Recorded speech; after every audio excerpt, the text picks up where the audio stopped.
Aujourd'hui, je t'explique l'équipage de Barbe Noire, on va tous les analyser pour comprendre chacun des membres de cet équipage légendaire. Mais ce n'est pas tout, mon bonus à la fin de la vidéo, je te dirai qui de l'équipage de Barbe Noire affrontera qui dans celui de Shanks si un jour il venait à combattre. On commence avec le capitaine de la 9ème flotte, Doc Q, le médecin de l'équipage. Bien qu'il soit le docteur, il est constamment fatigué, et son cheval Stronger a l'air aussi malade que lui. Doc Q croit au destin, même si cette croyance se concentre sur la chance et la malchance. Il semble savoir à l'avance quelles sont les personnes chanceuses ou malchanceuses. Lorsqu'il tombe sur quelqu'un de chanceux, il félicite cette personne, et lorsque c'est l'inverse, il compatit. Un biais assez sadique puisque c'est lui qui le provoque. Il s'amuse à donner des pommes explosives aux passants pour tester le destin. D'ailleurs, bien qu'il compatisse dû à la malchance, il n'a aucun remords lorsqu'elle explose, et il prend même un certain plaisir. C'est très étonnant pour un médecin, mais bon, c'est l'équipage de Barbe Noire après tout. Attention à ne pas le sous-estimer car Barbe Noire ne recrute aucun faible. On a pu voir Doc Q se prendre une énorme onde de choc de Sengoku forme Bouddha et il s'est relevé sans trop de blessures, marquant une endurance hors norme malgré sa maladie et peut-être certains secrets. Doc Q est appelée la faucheuse en raison de son énorme faux à double tranchant qui participe activement à sa puissance. Le thème de Doc Q est la maladie et c'est donc tout naturellement qu'il a mangé le Shikushiku no Mi, ou fruit de la maladie. Grâce à ce fruit, il peut créer n'importe quelle forme de maladie, il peut même matérialiser des symptômes qui ne s'apparentent pas vraiment à des maladies. Par exemple, il a pu créer une maladie qui transforme en femme, on a pu le voir face à l'eau. Les maladies peuvent être contagieuses par contact ou par l'air. C'est Doc Q qui décide ce qui lui permet d'en créer et de les propager parmi un groupe d'ennemis très rapidement. Par contre, une utilisation intense de Haki peut permettre à un adversaire de résister, ce qui entraînera également des anticorps qui pourront guérir d'autres personnes affectées eux aussi par la maladie. On ne peut pas parler de Doc Q sans parler de son fidèle cheval, Stronger. Ce qui nous intéresse ici, c'est le Uma Uma no Mi modèle Pégase mangé par ce cheval, un Zoan mythique. Celui-ci est particulier car c'est un fruit du cheval et Stronger en était déjà un. Il n'a donc aucune modification physique, si ce n'est les ailes qui représentent ce cheval mythique ailé. Ce n'est pas très pratique car Stronger étant très faible comme son maître ne peut pas prendre plus d'une personne sur son dos. Pour l'instant, il n'y a rien d'autre. Du coup, j'ai fouillé dans la mythologie autour de Pégase pour aller plus loin. Voici ce que j'ai trouvé. En Grèce, Pégase finit par monter au ciel et se mettre au service de Zeus, qui le charge d'apporter les éclairs et le tonnerre sur l'Olympe. Ça présage peut-être que Stronger se mette à nous sortir des éclairs. Aussi, Pégase est associé à la rapidité. Même si Stronger n'a pas l'air très rapide et est faible, il ne faut pas se fier aux apparences et il pourrait nous surprendre. Enchaînant avec Vasco Shot, capitaine de la 8ème flotte. C'est le deuxième membre le plus grand de l'équipage derrière San Juan Wolf, un élément à ne pas négliger tant dans l'équipage de Barbe Noire ils sont quasi tous énormes. Il semble avoir une personnalité très vicieuse. En effet, il a demandé la permission à Barbe Noire de tuer tout le monde à Marineford, peu importe leur force, suggérant déjà qu'il est inconscient mais surtout très malveillant. Il est surnommé l'ivrogne ou le roi de la bibine et ce n'est pas qu'un surnom, il est constamment ivre et aime boire tout le temps. Ce pôle est très problématique car en plus d'être vicieux et malveillant, le fait d'être ivre le rend constamment imprévisible. Vasco Shot a mangé le Gabu Gabu no Mi au fruit du glou-glou. On ne sait pas exactement comment ça fonctionne, tout ce qu'on sait c'est que c'est un paramécéa autour de l'alcool et qu'il arrive, après avoir bu, à recracher le liquide de manière enflammée, exactement comme dans les cirques. Il ressemble à un clown et matérialise son pouvoir à travers l'attraction très célèbre et ancestrale qui te permet de cracher du feu grâce à un liquide inflammable. San Juan Wolf, aussi appelé le cuirassé géant ambulant, capitaine de la 7ème flotte. C'est un géant originaire de West Blue, ayant été enfermé à Impel Down, mais c'est pas n'importe quel géant. Grâce à son fruit, il est l'homme connu le plus grand de One Piece. À Marineford, il surplombe même la taille de Little Oz Jr. et celle de Oz lui-même. Il semble avoir une attitude innocente et naïve, comme lorsqu'il essayait de se cacher derrière les tours de Marineford. Et il a continué de se cacher, tandis que le reste de l'équipage de Barbe Noire a attaqué Barbe Blanche. En fait, il est la seule personne qui n'a pas combattu dans la guerre. C'est fou pour un membre de cet équipage. Attention, ça peut peut-être s'expliquer par un élément très précis. Lorsqu'il nage pour aller à Marineford, il se plaint continuellement une fois arrivé sur place d'en avoir trop fait. Il est possible que le fait d'être submergé dans l'eau le fatigue énormément et que ce soit pour cette raison qu'il n'ait pas pu se battre à Marineford. Tu te demandes peut-être comment il a fait pour nager jusqu'à Marineford alors qu'il a mangé un fruit du démon. Mais c'est très précisément grâce à celui-ci, le Deka Deka no Mi, qu'il a pu le faire. C'est le fruit du gigantisme, et comme son nom l'indique, San Juan Wolf peut augmenter sa taille jusqu'à 180 mètres. Pour un ordre d'idée, Big Mom fait 8 mètres, et Oz, le personnage le plus grand qu'on ait vu, fait environ 60 mètres. San Juan Wolf est donc 22 fois plus grand que Big Mom, et 3 fois plus grand que Oz. C'est vraiment une folie. Grâce à ce pouvoir, il peut marcher dans l'eau et surplomber le haut de son corps, servant de navire à son équipage. Une question subsiste, comment peut-il rester autant de temps dans l'eau sans que son fruit s'annule ?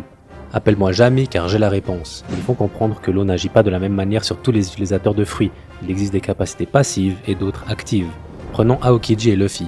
Pour générer de la glace, Aokiji doit activer son fruit. Là où Luffy est en caoutchouc naturellement, il n'a pas besoin d'activation pour générer du caoutchouc.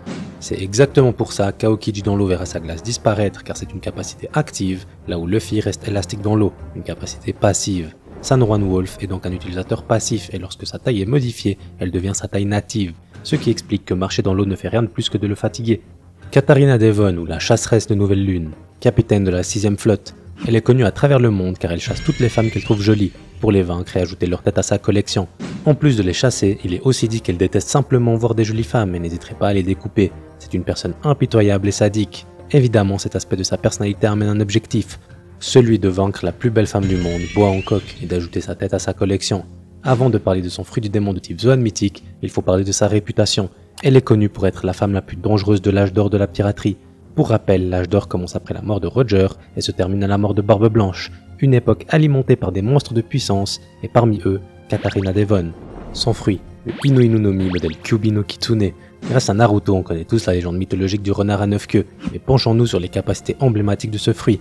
C'est un Zoan carnivore et même si on n'a pas encore vu ses capacités offensives, on peut estimer que ce fruit apporte une certaine puissance due à son statut. Par contre, et c'est là qu'il faut faire attention, la légende des Kitsune et même celle de Kyuubi ne dépeint pas forcément des êtres puissants. En effet, ce sont très souvent des esprits qui ont une tâche de messager au pouvoir magique, des pouvoirs comme celui de prendre l'apparence par exemple. Parfaitement d'actualité dans One Piece, car le fruit de Katarina Devon permet de prendre l'apparence de quelqu'un au point de tromper un de ses proches. En effet, elle prend l'apparence d'Absalom et arrive à tromper Moria. On passe au 5e commandant, Lafitte, aussi appelé le shérif démoniaque. Il est le messager et navigateur de Barbe Noire. Malgré les apparences, Lafitte fait 3,50 m. Il est très grand et arbore un style emblématique. Très mystérieux, il a été un ancien gardien de prison avant d'en être viré car trop cruel avec les prisonniers. Ça rappelle beaucoup Shiryu qui lui a été carrément enfermé car devenu trop cruel. Autre détail intrigant, il possède des ailes, mais on ne sait pas si elles sont naturelles ou si elles découlent d'un fruit. Il croit activement à la puissance des rêves et du destin comme Barbe Noire et observe beaucoup. Il ne se met que très peu en avant dans les offensives et préfère analyser de loin. Attention à ne pas le sous-estimer, car même si on ne sait pas à quel point il peut être puissant, il s'est introduit à Marie-Joie seul et a été jusqu'à la salle de réunion sans éveiller un seul soupçon. C'est fort. Avalo Pizarro, le roi dépravé, capitaine de la 4e flotte de Barbe Noire. On remarque chez lui des caractéristiques félines, ses yeux sont bridés comme ceux d'un chat, ce n'est pas tout. Il finit toutes ses phrases par Nia, l'équivalent de miaou. Très souriant, il a l'air constamment blagueur et de bonne humeur. Il montre aussi le désir de commander. Il a osé proposer à Barbe Noire de prendre sa place, toujours dans une optique de rigolade, mais c'est sournois. Alvaro Pizarro régnait sur un royaume de North Blue avant d'être renversé par son peuple et de finir à Impel Down, ce qui expliquerait qu'encore aujourd'hui, il est de l'ambition. Pour parler de l'ampleur de sa puissance, il faut expliquer son fruit, le Shimashima no Mi, ou fruit de l'île. Comme son nom l'indique, il peut fusionner avec une île et en prendre le contrôle total. Ça rappelle celui de Pika qui était déjà dévastateur, mais là on ne parle pas seulement de la pierre, on parle d'une île entière, modelable à souhait. C'est incroyable. Au-delà de la portée offensive du fruit, Pizarro peut détecter toutes les présences sur l'île, créant un pouvoir de soutien phénoménal.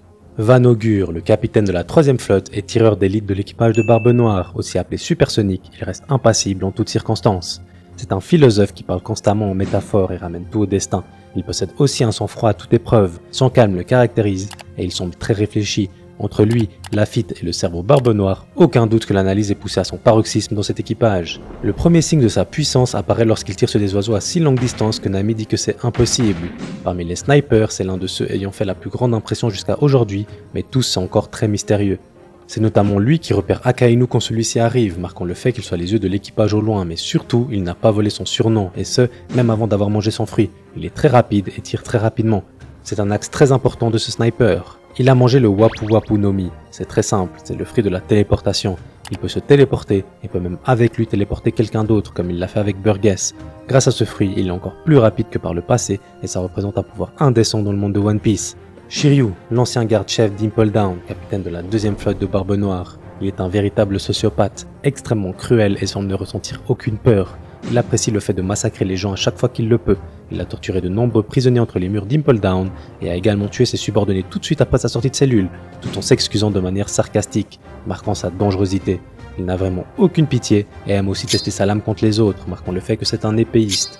Il est très calme et possède un sang-froid à toute épreuve, même dans des situations tendues et inattendues comme à Marineford. Ce n'est pas tout. Shiryu est très fourbe et traître. En effet, quand Magellan l'a libéré pour l'aider à combattre, il l'a immédiatement trahi. Même récemment, il utilise un subterfuge pour pouvoir blesser Garp.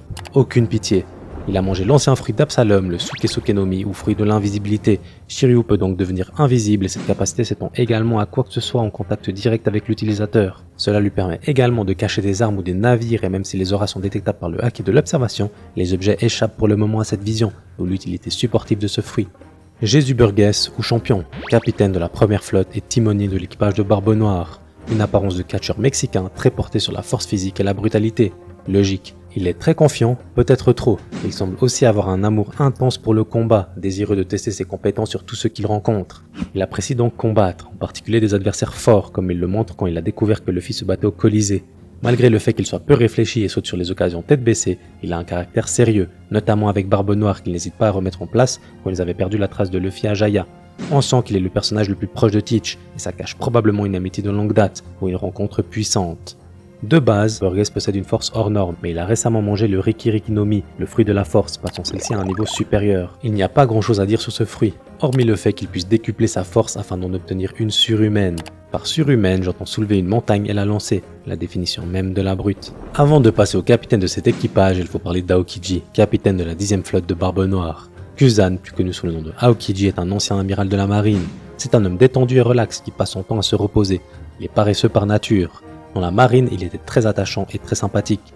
Il est avenant et aime aider bien qu'étant flemmard. Il a beaucoup de respect pour ses amis. Kuzan est très mystérieux et encore aujourd'hui, tous les mystères l'entourant ne nous permettent pas d'être sûrs de quel genre d'homme il est et vers quel objectif il vogue, mais malgré tout, il continue à imposer une forme de justice. Parlons du Iei no Mi, ou fruit de la glace. Premièrement, c'est le premier loga à être apparu représentant un élément solide. En effet, il peut être frappé, là où les logas sont généralement intangibles. Aussi, c'est le premier fruit qu'on a pu observer qui se base activement sur l'eau.